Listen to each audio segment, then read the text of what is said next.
आज की पहली न्यूज़ है हमारी पहली बुलेटिन, जो कि है एक वीडियो गेम बनाने वाली कंपनी के बारे में, और वो है जापान में निटेंडो।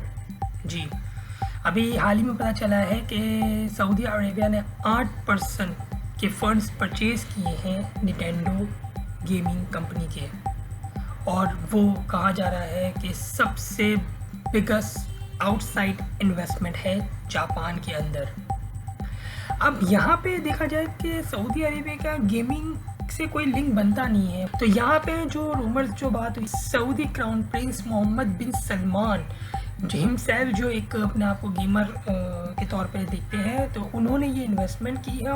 अब चूँकि निटेंडो जो एक कंपनी है वो कोई छोटी मोटी कंपनी नहीं है, वो एक आइकनिक गेमिंग ब्रांड है पूरी दुनिया के अंदर, और उसका जो सऊदी अरबिया के पब्लिक इन्वेस्टमेंट फ़ंड जो है PIF है, वो 5% अब ऊपर है, मतलब यानी कि निटेंडो के अंदर भी।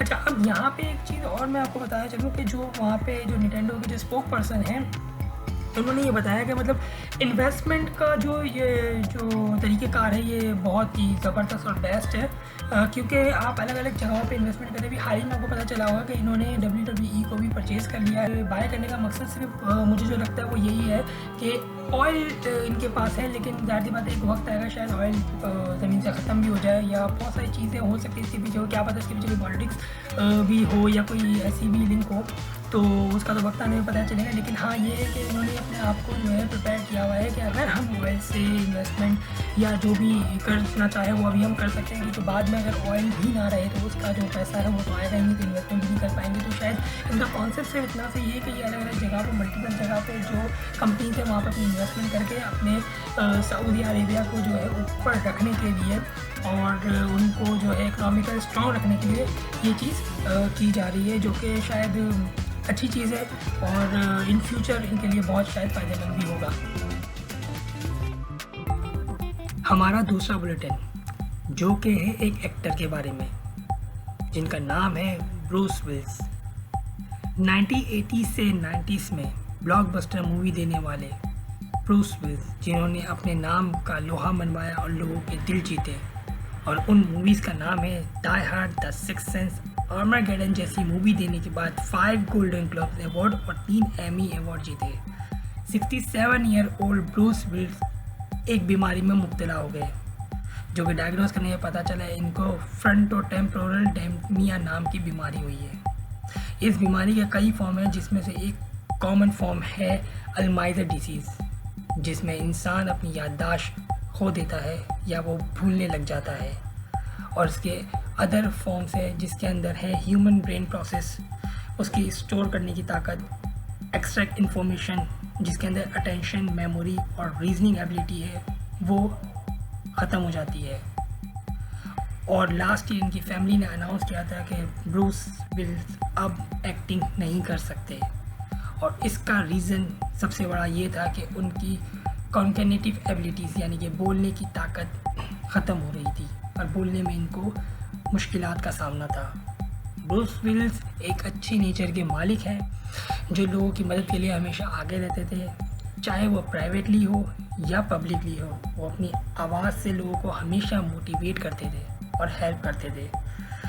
जो इंसान अपनी बोलने की ताकत से लोगों को अपनी तरफ अट्रैक्ट करता था, मोटिवेट करता था, अगर वही चीज़ उसके पास से ख़त्म हो जाए तो इंसान अंदर से कितना टूट जाता है और डिसहार्ड हो जाता है।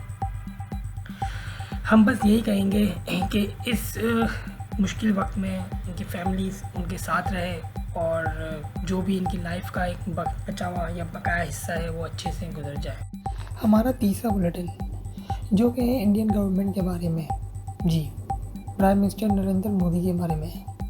लास्ट मैंने एक न्यूज़ वीडियो में आपसे शेयर किया था कि BBC ने एक वीडियो जो है वायरल की थी, डॉक्यूमेंट्री, जिसका नाम था प्रोजेक्ट गुजरात, जिसके अंदर बताया गया था कि किस तरीके से गुजरात के जो हालात ख़राब हुए थे और उनका ब्लेम मुसलमानों पर आया था। उसके पीछे जो मास्टरमाइंड थे वो नरेंद्र मोदी थे, क्योंकि उस वीडियो के वायरल होने के बाद ही उन्होंने बाय फोर्सफुली जो है अपना यूट्यूब और ट्विटर के ऊपर से वो वीडियो हटवा दी, और उसके बाद इन्होंने जो है बदला लेना शुरू कर दिया। अब जैसे कि इसमें लास्ट ये हुआ है कि न्यू दिल्ली के अंदर जो बीबीसी का ऑफिस है वहाँ पे इन्होंने आईटी की रेड लगवाई है अनएक्सपेक्टेड, जिसके अंदर जो है ये बताया गया है कि वहाँ पे छापा मारने के बाद जो है सारी तलाशी ली गई है कि वहाँ पे और ऐसे क्या डॉक्यूमेंट्स और क्या चीज़ें पड़ी हुई हैं। और दूसरा उन्होंने ये भी कहा वहाँ के सारे एम्प्लॉयज़ के कोई भी उस टाइम सेलफ़ोन यूज़ नहीं करेगा। और ये बहुत ही शॉकिंग मोमेंट था उन लोगों के लिए भी कि ऐसे अचानक रेड क्यों हुई और क्या वजह ऐसी थी जो कि कभी इतने ईयर्स इतने सालों में नहीं हुई और अब जाके वो इस तरीके से इन्होंने रेड की। तो अब यहाँ पे बिहाइंड द कैमरा तो यही चीज़ आ रही है कि बेशक फ्रंट पे कुछ वो साफ मना कर रहे हैं कि हम इसमें इन्वॉल्व नहीं है, लेकिन बिहाइंड द कैमरा वो यही चीज़ शो ऑफ हो रही है कि एज यूजुअल वो इन चीज़ में इंक्लूड हैं और थे। और ये तो पुराना ही आप लोग सबको पता ही है कि इंडिया का है कि वो हमेशा करने के बाद ही कहता है कि हमारा इसमें कोई हाथ नहीं है, जबकि करने और करवाने वाले वही लोग होते हैं। हमारा चौथा बुलेटिन जो कि है the Meta founder and CEO Facebook के मार्क ज़करबर्ग की सिक्योरिटी के बारे में।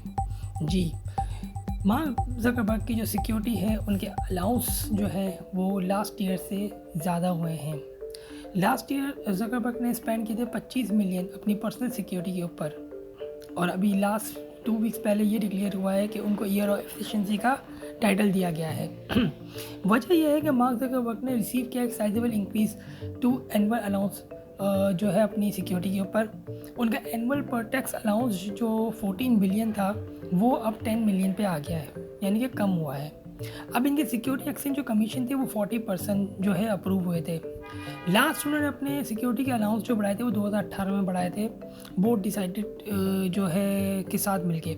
इस बार इन्होंने जो इनकी पोजीशन है वो सीईओ है और एक इम्पोर्टेंस है इनकी बहुत ज़्यादा इन मेटा कोलैबोरेशन के अंदर, तो इन्होंने इस बार इनकी अपनी सैलरी थी वो $1 हुई है। अच्छा, हाउएवर ये फाउंडर है फेसबुक के कंट्रोलिंग स्टेक के जो है ज़करबर्ग जो है, और इनकी नेट प्रॉफिट जो एस्टिमेट कम से कम है 64 मिलियन है। Even with the increase, it likely that Zuckerberg will spend much more than 14 billion. मतलब यानी कि 14 मिलियन से ज़्यादा इन्होंने अपनी सिक्योरिटी पे खर्च किया था और ये एक्सीड होके हो गया था 23 मिलियन।